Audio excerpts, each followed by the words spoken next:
Kapag OFW ka, parang ATM ka ng pamilya. Kada may problema, may bayarin, may emergency o may gustong bilhin, ikaw agad ang takbuhan. Minsan kahit kakasahod mo pa lang, may nakaabang nang hihingi. At kahit pagod ka na sa trabaho at hirap ka na sa buhay abroad, parang bawal kang mapagod dahil may mga taong umaasa sa'yo. Ang masakit, kapag hindi ka nakapagbigay o kulang ang naipadala mo, parang ikaw pa ang nagiging madamot. Kaya maraming OFW ang matagal nang nagtatrabaho sa ibang bansa pero hanggang ngayon halos wala pa ding ipon.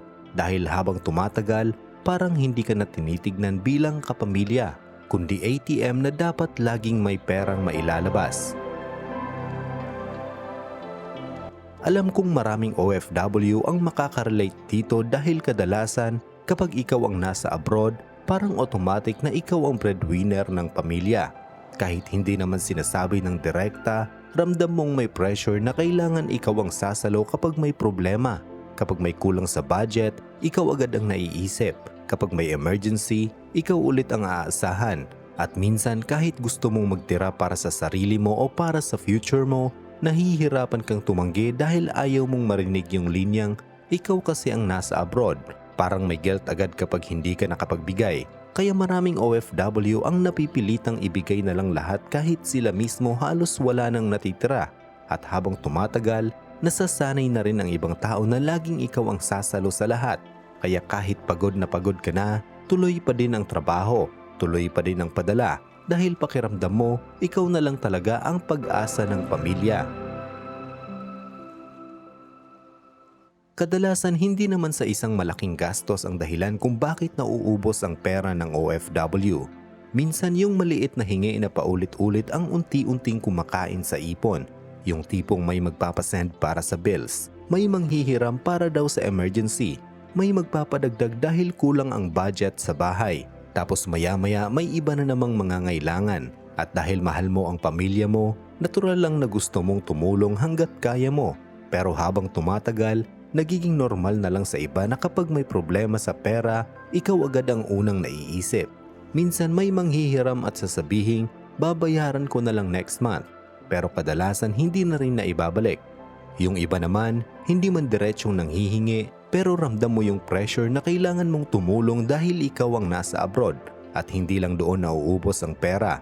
Maraming OFW ang napapabili o napapagastos kapag umuwi sa Pilipinas. Dahil minsan gusto mong i-enjoy yung bakasyon mo. Minsan gusto mo ring maramdaman ng pamilya mo na may bunga yung paghihirap mo abroad. Kaya may pressure na manlibre, bumili ng pasalubong, o magpakita na okay ang buhay mo kahit ang totoo, pagod at ubos ka na rin financially. Hanggang sa hindi mo na mamalayan, ilang taon ka nang nagtatrabaho sa ibang bansa pero parang wala pa din gaanong nagbabago sa finances mo. Dahil habang lumalaki ang kinikita mo, lumalaki o dumadami din ang mga taong umaasa sa'yo. Ang masakit sa maraming OFW, hindi naman talaga nila problema ang sipag. Sa totoo lang, sobrang sipag nga nila. Kayang mag-overtime, magtiis ng pagod at malayo sa pamilya para lang may maipadala sa bahay. Pero minsan kahit ilang taon ka nang nasa abroad, mapapaisip ka pa din. Bakit parang wala pa din akong naiipon para sa sarili ko? Habang tumatagal kasi, parang nasasanay ka na lang na unahin lagi ang ibang tao bago ang sarili mo. Kaya kahit gusto mong magsimula ng negosyo, bumili ng sariling bahay o mag-ipon para sa future, laging nauudlot dahil may ibang mas kailangang unahin. At hindi din madaling sabihin sa iba yung totoong nararamdaman mo. Dahil karamihan ang tingin sa OFW, maswerte. Akala nila kapag nasa abroad ka, automatic maganda na agad ang buhay.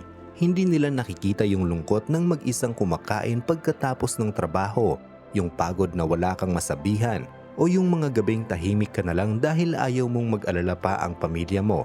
May mga OFW na minsan umiiyak na lang mag-isa sa kwarto nila dahil pakiramdam nila ubos na sila.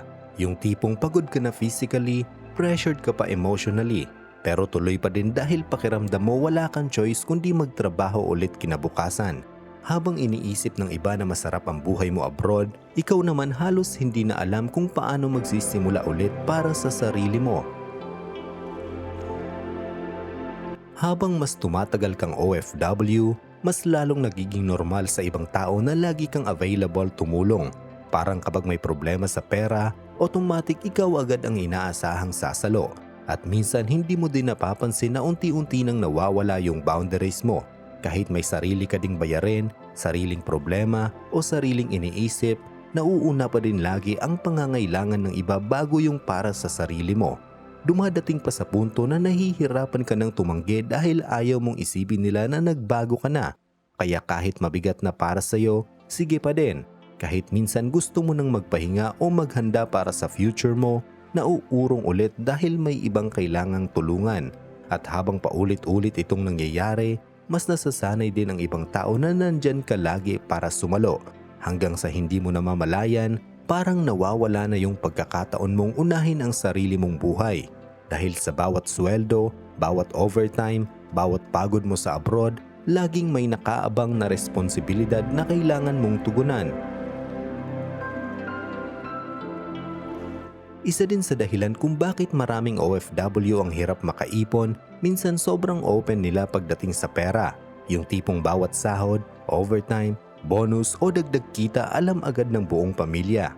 Kaya habang mas nakikita ng ibang tao na kumikita ka, magiging ATM ka talaga nila. May mga OFW din na sobrang focus sa pagpapadala kaya nakakalimutan ng magtira. Kaya kapag biglang nawalan ng trabaho, nagkasakit o may nangyaring hindi inaasahan, doon biglang nagiging mahirap dahil halos walang naipon para sa sarili. At minsan, hindi naman talaga kailangan ang padala, pero nagpapadala ka dahil sa guilt. Yung tipong naaawa ka o natatakot kang isipin nilang madamot ka kapag hindi ka tumulong. Kaya kahit hindi na healthy financially, sige pa din ang bigay. Ang problema, maraming OFW ang sobrang lakas kumita, pero walang malinaw na plano kung hanggang kailan sila magtatrabaho abroad. Kaya lumilipas ang taon na parang wala pa ding direksyon kung paano ka makakaalis sa cycle na trabaho, padala, tapos balik ulit sa trabaho. At doon mo marirealize na hindi sapat na malaki lang ang kita. Importante din kung paano mo pinoprotektahan ang future mo habang may pagkakataon ka pa. Hindi masama ang tumulong sa pamilya. Sa totoo lang, karamihan ng OFW kaya nagsasakripisyo sa abroad ay dahil mahal nila ang pamilya nila. Pero habang tumutulong ka sa ibang tao, importante din na hindi mo nakakalimutan ang sarili mo. Dahil darating ang panahon na mapapagod din ang katawan mo at hindi mo kayang magtrabaho abroad habang buhay. Kaya habang may income ka pa, ugaliin mong magtira para sa sarili mo kahit paunti-unti lang. Hindi kailangan malaki agad. Ang importante, may naitatabi ka na hindi basta-basta nagagalaw. Mas maganda din kung automatic na ang pag-iipon para hindi lahat ng pera mo napupunta lang sa gastos at padala. At minsan kailangan mo ding matutong tumanggi. Hindi dahil madamot ka, kundi dahil hindi mo kayang saluhin lahat habang buhay. Tandaan mo, mas mahirap tumulong sa pamilya kapag ikaw mismo wala nang natira. Habang maaga pa, magandang mag-isip ng paraan para magkaroon ng income sa Pilipinas. Pwedeng maliit na negosyo, investment, o kahit anumang pwedeng makatulong sa future mo pagdating ng panahon. Dahil ang tunay na goal ng maraming OFW hindi naman habang buhay mang ibang bansa, kundi dumating yung araw na kaya nang mabuhay nang hindi kailangan lumayo lagi sa pamilya. Ang totoo, maraming OFW ang tahimik lang na lumalaban araw-araw. Gigising ng maaga, papasok sa trabaho kahit pagod, at titiisin ang lungkot na malayo sa pamilya para lang may maipadala sa bahay. At kahit sila mismo ang nahihirapan, mas inuuna pa din nilang siguraduhin na okay ang mahal nila sa buhay. Pero sana habang inaalagaan mo ang future ng ibang tao, huwag mo din kalimutan ang future mo. Dahil hindi habang buhay malakas ang katawan, at hindi habang buhay kaya mong magsakripisyo nang walang natitira para sa sarili mo.